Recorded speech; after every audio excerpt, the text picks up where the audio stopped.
Hello and welcome to Projector, and on this episode, Harrison Ford stars in the latest version of Jack London's classic adventure, The Call of the Wild. In 1897, St. Bernard's Scotch Collie mix Buck, played in motion capture by Terry Notary, lives a spoilt life in California when he is stolen, sold, and taken to Alaska and mistreated along the way. From there, Buck passes through a variety of owners, serving as part of a pack of sled dogs transporting mail across Canada's Klondike region for Omar C's Perrault, before being sold to the cruel and vain Hal, played by Dan Stevens, and finally rescued by Harrison Ford's kindly John Thornton. When Thornton and Buck embark on an adventure into unmapped territory, Buck finds himself drawn towards his wilder nature. The Call of the Wild is the latest film adaptation of Jack London's highly acclaimed 1903 book of the same name that has been the source of many a screen version. For example, there was a silent film in 1923, a movie with Charlton Heston, there's a TV film with Rutger Hauer from the mid-90s, and most curiously, a 3D film from 2009 with Christopher Lloyd.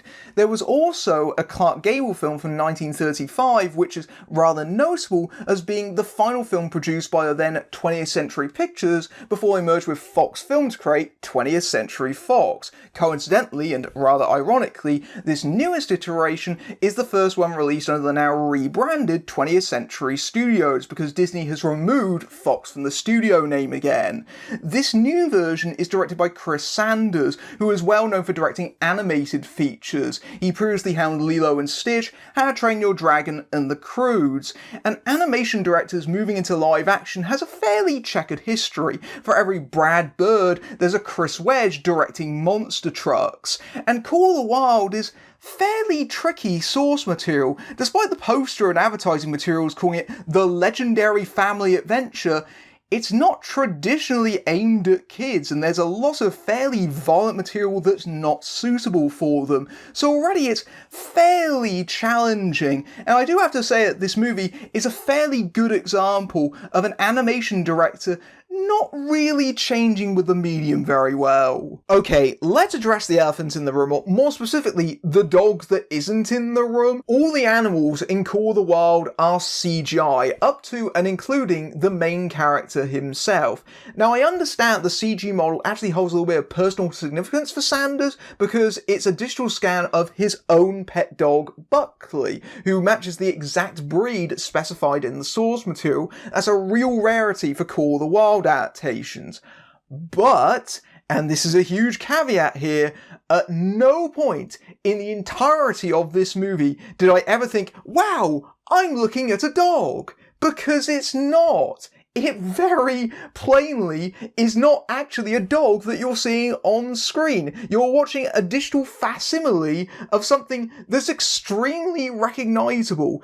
This is such a bizarre decision that I can barely fathom it. I can make my peace with CGI animals for things like wild animals that are potentially deadly or cannot be trained. And certainly, that's not the case here. Dogs are one of the easiest things to train on film. There are hundreds upon thousands of movies that feature dogs in the lead roles. So this feels to me completely unnecessary. Adding to this is the fact that apparently on set, their reference was Terry Notary, who is a motion capture actor. He previously worked on things like Kong Skull Island.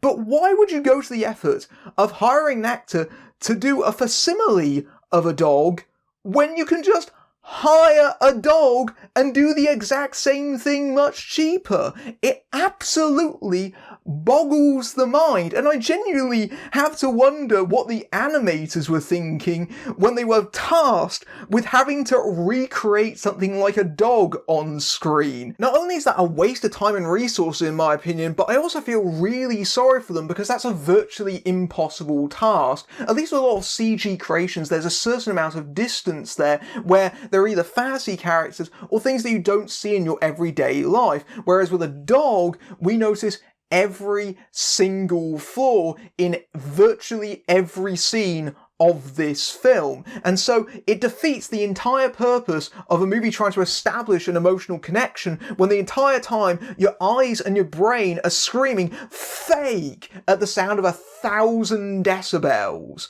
Now, I understand that some of this is purely for practicality, because obviously there are things that Buck does in this film that you would never put a dog through in the course of shooting. It's far too dangerous. There's a sequence where Buck dives into the ice and rescues someone. There's fight sequences.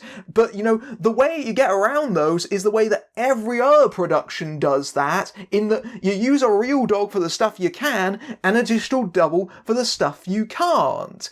It really does feel like Sanders has missed the entire point of a dog movie in the first place. People go to see those movies because they want to see the cute dog on screen, especially their owners who want to see their own pet reflected in the animals on screen. So creating a CG double the entire time defeats the entire purpose of the movie itself. The problems with Buck as a creation are manifold, starting with the fact they used a human reference, which means they had an interpretation of what a dog behaves like, as opposed to just what a dog behaves like. As such, Buck moves through the frame in a way that's far too controlled, far too precise, and rather contrived on the whole. And then adding on top of that, his face is overly expressive. It moves in ways that dogs don't do, and there's a lot of scenes in this movie that are staged like dialogue sequences where they cross-cut people talking with Buck, and he seemingly reacts to them with perfect understanding, scrunching his face up, and his eyes are really perceptive in an unnatural way. It's very, very deep in the uncanny valley, which, as it turns out, is situated in the mountains. And I suppose you could make some degree of argument for this, because obviously the source material was well known for anthropomorphizing the characters, but even so, I don't think it was to quite this extent. Essentially, Buck acts more like a human than he really does a dog a lot of the time. And then, adding on top of that, I don't think the CG for Buck as a character is all that great. There's a lot of digital shimmer on him that feels unnatural, and he feels weightless. That's what betrays this movie a lot of the time, and just how digital and synthetic it feels is that so much of what goes on doesn't feel like it has any kind of heft to it. They're just kind of bouncing around. Literally, in Buck's very earliest scenes, he's jumping around the house. He's supposedly a very big, very hefty dog, but he's bouncing on beds like he's made out of rubber and weighs about as much as a pillow. But as I watched the movie further, I came to the realization of why they did it this way. It turns out you can describe Buck in one word. He's animated. It's not just the problem, it's the intention. Sanders is directing this like an animated film, not like a live action one. He's taking an exaggerated and stylized space and contorting live action backwards to meet it. That's why they didn't use a real dog, because they wanted him to behave like a cartoon character with that kind of level of expression. They wanted Buck to be toothless from How to Train Your Dragon. Incidentally, John Powell also provides the score for this film, which sounds remarkably like the one that he delivered on that particular movie.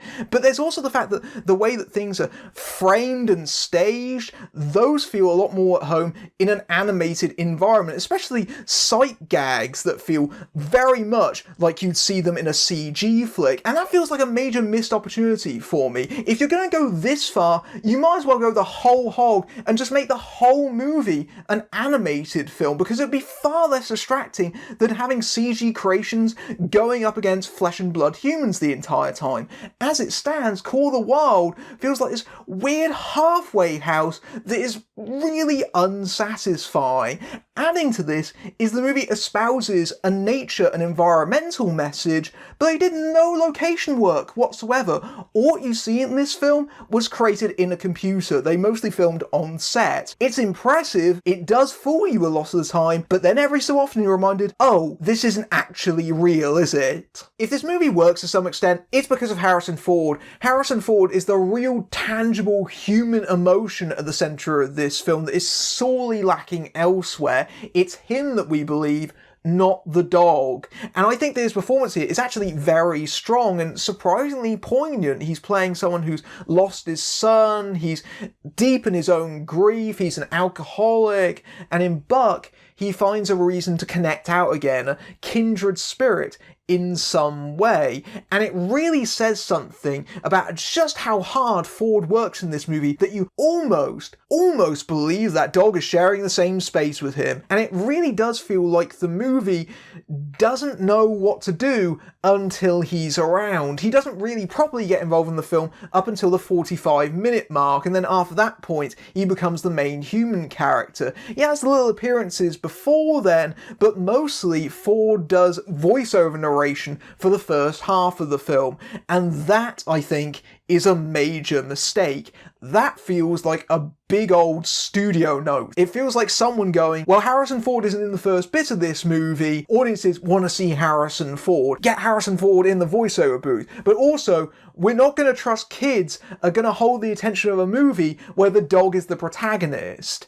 Those are two big wrong calls, because first of all, having Harrison Ford do voiceover is a very bad idea, because that immediately reminds you of his work on Blade Runner that he famously phoned in, and I gotta be honest, his voiceover on Call of the Wild has exactly the same level of disdain. It's a lot of Ford just reciting the blindingly obvious a lot of the time, as if the kids in the front row won't understand what's going on, and it betrays a total lack of conviction on the part of the filmmakers to not trust their young audience to sympathise with a living being without Ford being there to prod you by telling you exactly what Buck is feeling at any given moment. Let it stand on its own 2 feet. Elsewhere though, human characters are in very short supply, especially the non-two-dimensional variety. Omar Sy is essentially the main human lead for the first half as a male driver, but he's very forgettable, and then after that, it's very slim pickings.